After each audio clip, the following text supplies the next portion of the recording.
Well, it's that time of year again. Yesterday, I did the worst of 2024. Now I'm going to bring you the polar opposite. The best of this year. And the rules are, unfortunately, no EPs and no, I haven't listened to every release in 20 this year. So, and I just want to do a few honorable mentions.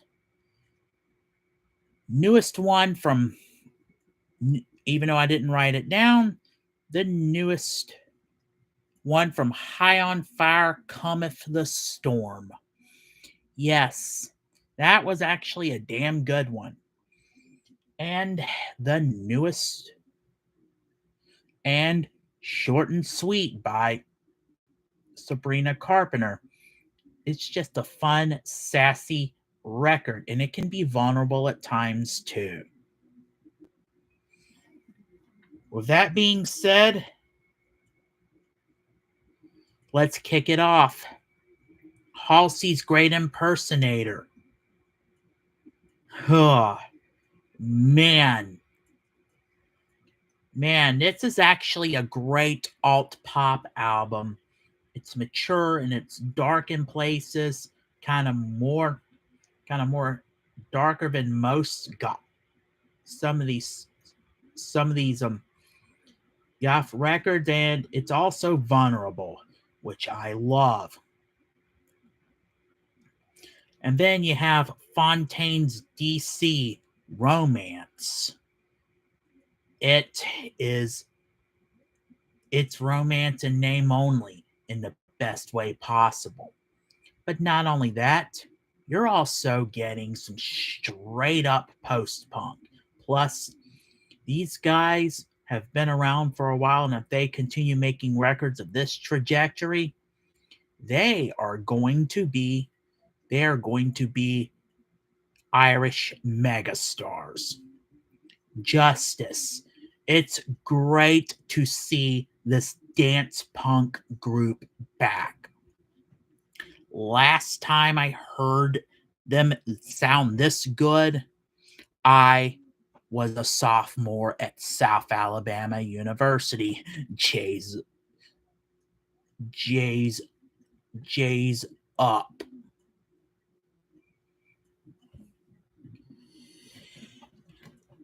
This is the Justice of old.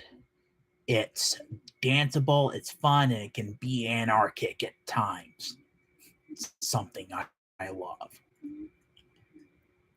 Next, we have Waxahachie Tiger's Blood.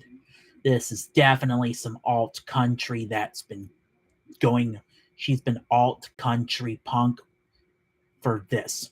This isn't shoegaze. This is cowpunk at its finest. And I love it. It's also a great freaking album. And for my second pop album, Beyonce's Cowboy Carter. There's a reason why it's pretty divisive, but I enjoyed it.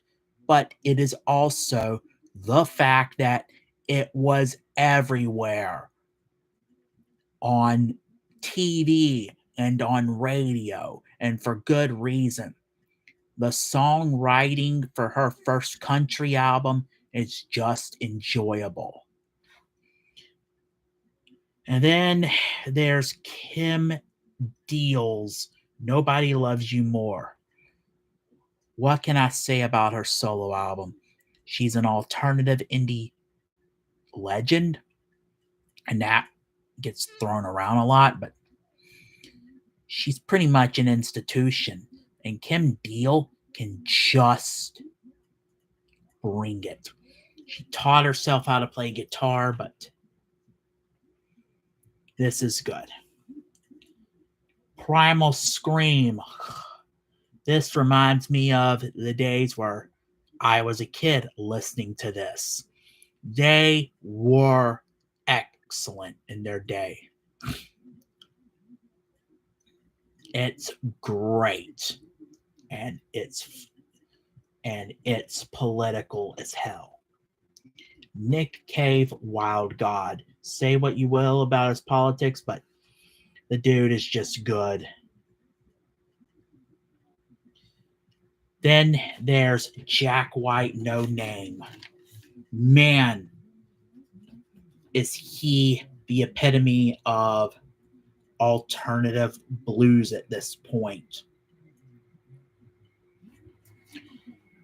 He's continuing to make a name as a solo artist, and he's already have his legacies at this point.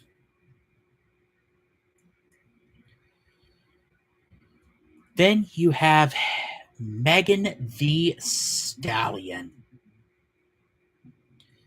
with her self-titled. She is everywhere. And that is for a reason. She's the last big rap star. She's the last big rap star of the past decade. This is a difficult one. My first one would be saying this. Charlie XCX Brat. Yes, I've listened to this album, and yes, it's actually a great pop album. It's also techno as hell. And then Opeth's Last Will and Testament. You wanted your death growls and Opeth back. You got them. And man, does it deliver. Possibly their best record since Ghost Reveries. And that's been a long, long time. In fact, last time I heard Ghost Reveries, I was a freshman at South. Think about how long ago that was when you heard those last death growls on an Opeth record, dude. Then there's Billie Eilish, possibly the biggest pop star of the 2020s. She's not that dark and spooky, but she's good. Just a damn good songwriter. Her brother's a decent guitarist as well. There's Beth Gibbons, Lives Outgrown. Yes, this is a great album. The voice of Portishead and the voice of, not only the voice of Portishead, but she just has that soulful blend, and it sounds, but the soul one is just crying out in anguish and in a mournful tone. There's no Janis Joplin moments where it's bluesy, but it's just so. It's just kind of has that cinematic feel that you come to know from Portishead.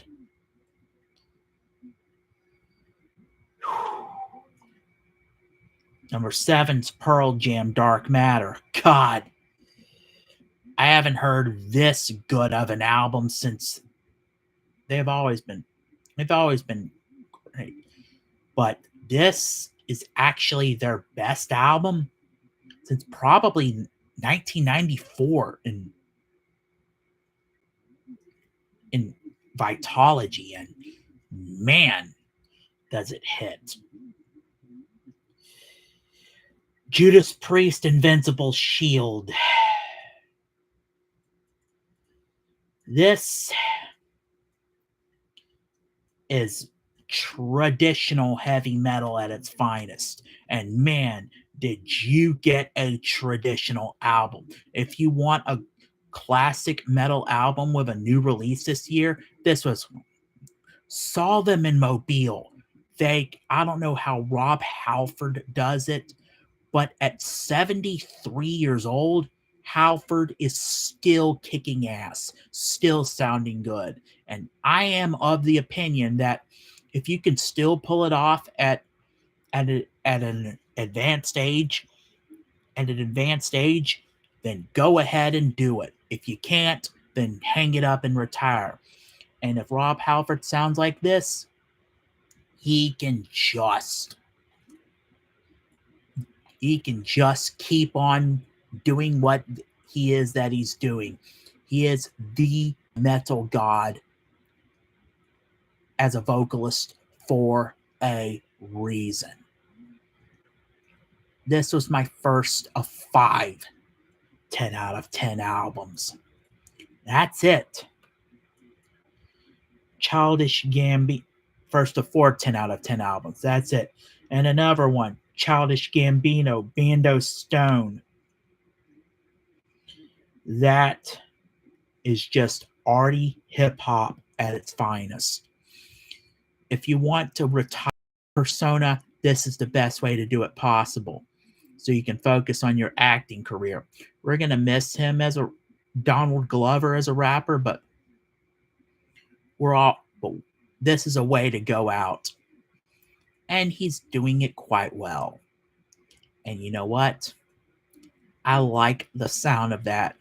Bando Stone is great art hip hop. And I recommend it. And that's my rap album of the year. And just want to throw in a little thing. My non-metal album of the year is Kamasi Washington's newest one. I listen to it nonstop, and it's just elevates your mood, and it's introspective as well. And this is another 10 out of 10 album for me. X's Smokin' Fiction. What a hell of a way to wrap up your career and say, that's it, everyone. Let the other guys take the mantle. I mean, everything from the opening to the track to the closing track is just perfect. Doesn't overstay its welcome. It's what you want in a punk record.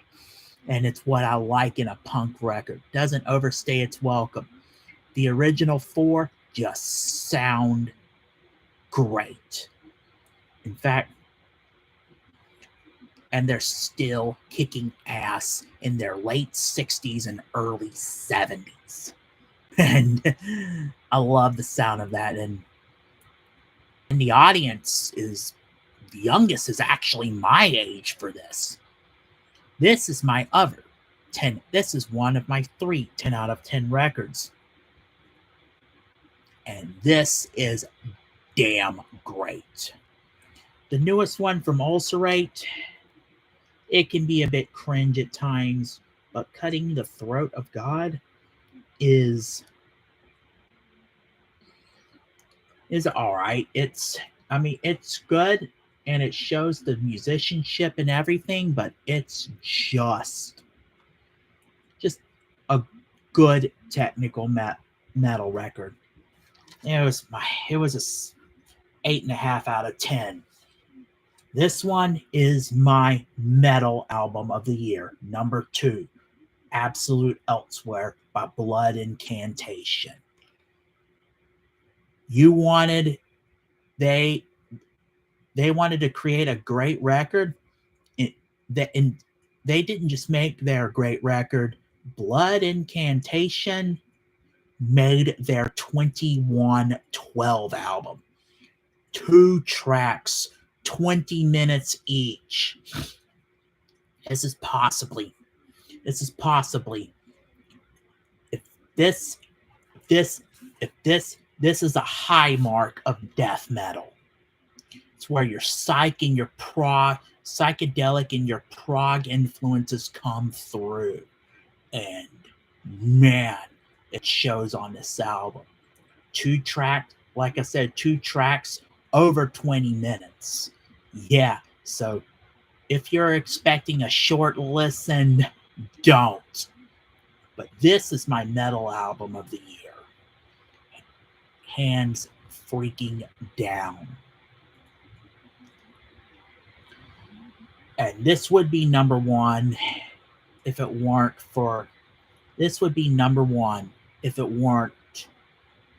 the following one. Yes, it's The Cure's Songs of a Lost World. This is their first album in 16 years. And man, they sound great. It's mournful and it's good, and it's just shows us of a mortality, shows us that we are all mortal in this one, and it shows it also can wax nostalgic on there. He was inspired writing this record by the loss of Robert Smith wrote this record inspired by the loss of his parents and the loss of his oldest brother. In this what happens. This is letting it cook and roast for 16 years. So yeah, they cooked, and the recipe turned out great.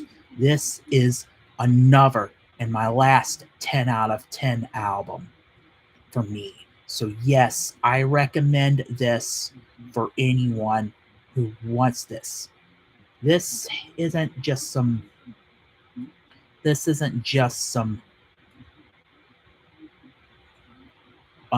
dudes. 16 years is a while, and glad they pulled it off. To see them still sound like this while pushing 70 is great. And that's it for my best albums of the year. Name which ones you think. Remember, this was my list. This is not the be all end all. Okay? And remember, your lists are your list, and mine are mine.